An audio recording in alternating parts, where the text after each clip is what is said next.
দেবদাস শরৎচন্দ্র চট্টোপাধ্যায়। পর্ব ৭। বাড়ি ঢুকলে কি করে? কেউ দেখেনি তো? দারোয়ান দেখেছে।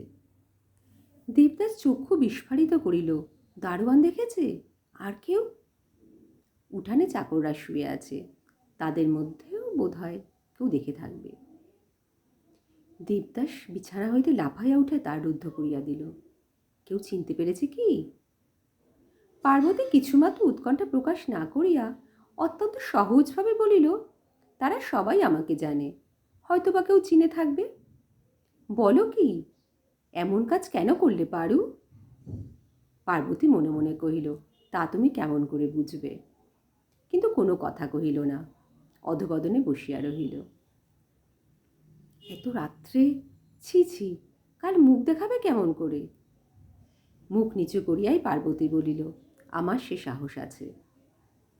কথা শুনে দেবদাস রাগ করিল না, কিন্তু নিরতিশয় উৎকণ্ঠিত হইয়া বলিল, ছি ছি, এখনও কি তুমি ছেলে মানুষ আছো? এখানে এভাবে আসতে কি তোমার কিছুমাত্র লজ্জাবোধ হলো না? পার্বতী মাথা নাড়িয়া কহিল, কিছু না। কাল তোমার লজ্জায় কি মাথা কাটা যাবে না? প্রশ্ন শুনিয়া পার্বতী তীব্র অথচ করুণ দৃষ্টিতে দেবদাসের মুখপানে ক্ষণকাল চাহিয়া থাকিয়া অসংকোচে কহিল, মাথা কাটাই যেত। যদি না আমি নিশ্চয় জানতুম, আমার সমস্ত লজ্জা তুমি ঢেকে দেবে। দেবদাস বিস্ময়ে হতবুদ্ধি হইয়া বলিল, আমি? কিন্তু আমি কি মুখ দেখাতে পারবো? পার্বতী তেমনি অবিচলিত কণ্ঠে উত্তর দিল, তুমি? কিন্তু তোমার কি দেবদা? একটুখানি মৌন থাকিয়া পুনরায় কহিল, তুমি পুরুষ মানুষ, আজ না হয় কাল তোমার কলঙ্কের কথা সবাই ভুলবে, দুদিন পরে কেউ মনে রাখবে না। কবে কোন রাত্রে হতভাগিনী পার্বতী তোমার পায়ের উপর মাথা রাখিবার জন্য সমস্ত তুচ্ছ করে এসেছিল। ও কি পারু? আর আমি? মন্ত্রমুগ্ধের মতো দেবদাস কইল, আর তুমি? আমার কলঙ্কের কথা বলছো? না, আমার কলঙ্ক নেই। তোমার কাছে গোপনে এসেছিলাম বলে যদি আমার নিন্দে হয়, সে নিন্দে আমার গায়ে লাগবে না। ও কি পারু, কাঁদছ?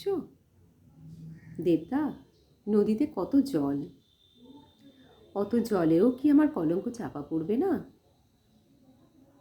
সহসা দেবদাস পার্বতীর হাত দুখানে ধরিয়া ফেলিল। পার্বতী?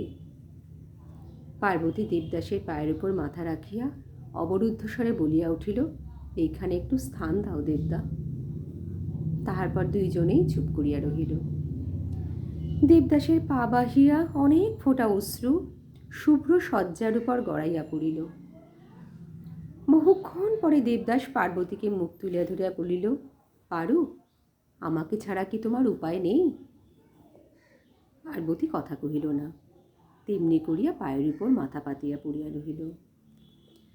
নিস্তব্ধ ঘরের মধ্যে শুধু তাহার অশ্রু ব্যাকুল ঘন দীর্ঘশ্বাস দুলিয়া দুলিয়া ফুলিয়া ফুলিয়া উঠিতে লাগিল। টং টং করিয়া ঘড়িতে 2টা বাজিয়া গেল। দেবদাস ডাকিল, পারু? পার্বতী রুদ্ধ কণ্ঠে বলিল, কি? বাপ মায়ের একেবারে অমত, তা শুনেছ? পার্বতী মাথা নাড়িয়া জবাব দিল যে সে শুনিয়াছে। তাহার পর দুইজনেই চুপ করিয়া রহিল। বহুক্ষণ অতিবাহিত হইবার পর দেবদাস দীর্ঘশ্বাস ফেলিয়া কহিল, তবে আর কেন? জলে ডুবিয়া মানুষ যেমন করিয়া অন্ধভাবে মাটি চাপিয়ে ধরে, সেটা কিছুতেই ছাড়িতে চাহে না, ঠিক তেমনি করিয়া পার্বতী অজ্ঞানের মতো দেবদাসের পা দুটি চাপিয়া ধরিয়া রাখিল। মুখপানে চাহিয়া কহিল, আমি কিছুই জানতে চাই নে দেবদা। পারু, বাপ মায়ের অবাধ্য হব? দোষ কি, হও। তুমি তাহলে কোথায় থাকবে? পার্বতী কাঁদিয়া বলিল, তোমার পায়ে। আবার দুইজনে স্তব্ধ হইয়া বসিয়া রহিল। ঘড়িতে 4টা বাজিয়া গেল। গ্রীষ্মকালে রাত্রি, আর অল্পক্ষণেই প্রভাত হইবে দেখিয়া দেবদাস পার্বতীর হাত ধরিয়া কহিল, চলো, তোমাকে বাড়ি রেখে আসি। আমার সঙ্গে যাবে? ক্ষতি কি? যদি দুর্নাম রটে হয়তো কতকটা উপায় হতে পারবে। তবে চলো। উভয় নিঃশব্দ পদক্ষেপে বাহির হইয়া গেল।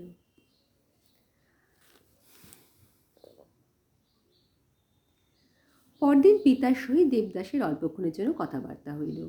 পিতা কহিলেন, তুমি চিরদিন আমাকে জ্বালাতন করিয়াছ, যতদিন বাঁচিব ততদিনই জ্বালাতন হইতে হইবে। তোমার মুখে এ কথায় আশ্চর্য হইবার কিছু নাই। দেবদাস নিঃশব্দে অধবদনে বসিয়া রহিল। পিতা কহিলেন, আমি ইহার ভিতর নাই, যা ইচ্ছা হয় তুমি ও তোমার জননীতে মিলিয়া করো। দেবদাসের জননী একথা শুনিয়া কাঁদিয়া কহিলেন, বাবা, এত আমার অদৃষ্টে ছিল। সেই দিন দেবদাস তোড়জোড় বাঁধিয়া কলিকাতায় চলিয়া গেল। পার্বতী একথা শুনিয়া কঠোর মুখে আরো কঠিন হাসিয়া চুপ করিয়া রহিল। গত রাত্রের কথা কেহ জানে না, সেও কাহাকে কহিল না। তবে মনোরমা আসিয়া ধরিয়া বসিল, পারু, শুনলাম দেবদাস চলে গেছে। হ্যাঁ, তবে তোর উপায় কি করেছে? উপায়ের কথা সে নিজেই জানে না, অপরকে কি বলিবে। আজ কয়দিন হইতে সে নিরন্তর ইহাই ভাবিতেছিল, কিন্তু কোনো ক্রমে স্থির করিতে পারিতেছিল না যে তাহার আশা কতখানি এবং নিরাশা কতখানি। তবে একটা কথা এই যে মানুষ এমনি দুঃসময়ের মাঝে আশা নিরাশার কুল কিনারা যখন দেখিতে পায় না, তখন দুর্বল মন বড় ভয়ে ভয়ে আশার দিকটাই চাপিয়া ধরিয়া থাকে। যেটা হইলে তাহার মঙ্গল সেইটাই আশা করে। ইচ্ছায় বা অনিচ্ছায় সেই দিক পানেই নিতান্ত উৎসুক নয়নে চাহিয়া দেখিতে চাহে। পার্বতীর এই অবস্থায় সে কতকটা জোর করিয়া আশা করিতেছিল যে কাল রাত্রের কথাটা নিশ্চয়ই বিফল হইবে না। বিফল হইলে তাহার দশা কি হইবে এটা তাহার চিন্তার বাহিরে গিয়া পড়িয়াছিল। তাই সে ভাবিতেছিল, দেবদাদা আবার আসিবে, আবার আমাকে ডাকিয়া বলিবে, পারু, তোমাকে আমি সাধ্য থাকিতে পরের হাতে দিতে পারিব না। কিন্তু দিন দুই পরে পার্বতী এইরূপ পত্র পাইল। পার্বতী, আজ 2 দিন হইতে তোমার কথাই ভাবিয়াছি। পিতামাতার কাহারও ইচ্ছা না হয়ে যে আমাদের বিবাহ হয়। তোমাকে সুখী করিতে হইলে তাহাদিগকে এত বড় আঘাত দিতে হইবে, যাহা আমার দ্বারা অসাধ্য। তাছাড়া তাহাদের বিরুদ্ধে এ কাজ করিবই বা কেমন করিয়া?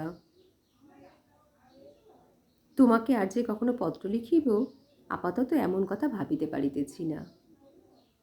তাই এই পত্রেই সমস্ত খুলিয়া লিখিতেছি।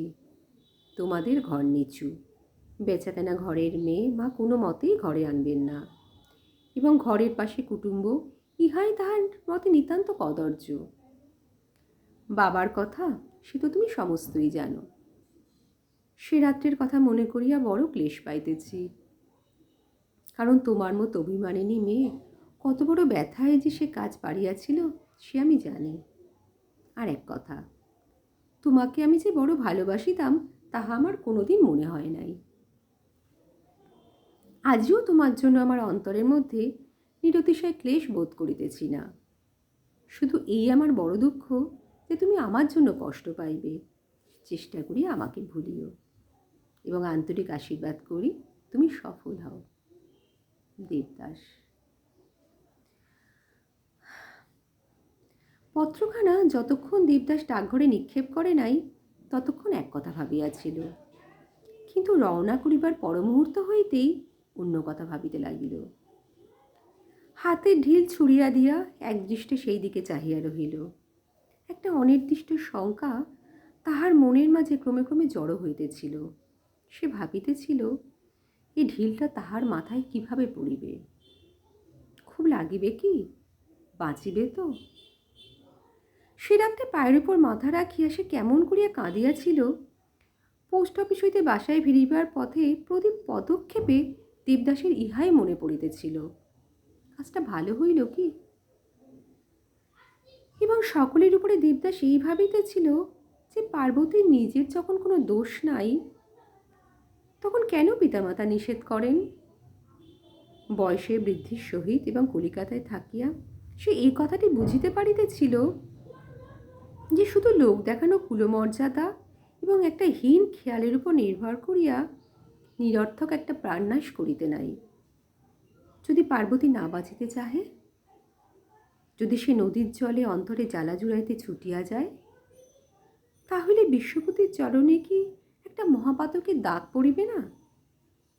বাসায় আসিয়া দেবদাস আপনার ঘরে শুইয়া পড়িল। আজকাল সে একটা মেশে থাকে।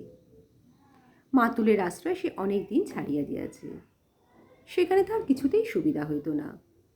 যে ঘরে দেবদাস থাকে তাহারই পাশের ঘরে চুনিলাল বলিয়া একজন যুবক আজ 9 বৎসর হইতে বাস করিয়া আসিতেছে। তাহারই দীর্ঘ কলিকাতা বাস বিয়ে পাশ করিবার জন্য অতিবাহিত হইয়াছে। আজিও সফলকাম হইতে পারেন নাই বলিয়া আজিও সফলকাম হইতে পারেন নাই বলিয়া এখনো এইখানেই তাহাকে থাকিতে হইয়াছে। চুনিলাল তাহার নিত্যকর্ম সান্ধ্যভ্রমণে বাহির হইয়াছেন, ভোর নাগাদ বাটি ফিরিবেন। বাসায় আর কেহ এখনো আসেন নাই। ঝি আলো জ্বালিয়া দিয়া গেল।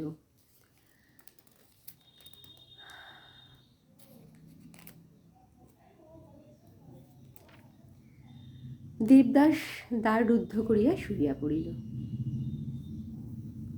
Please subscribe my channel.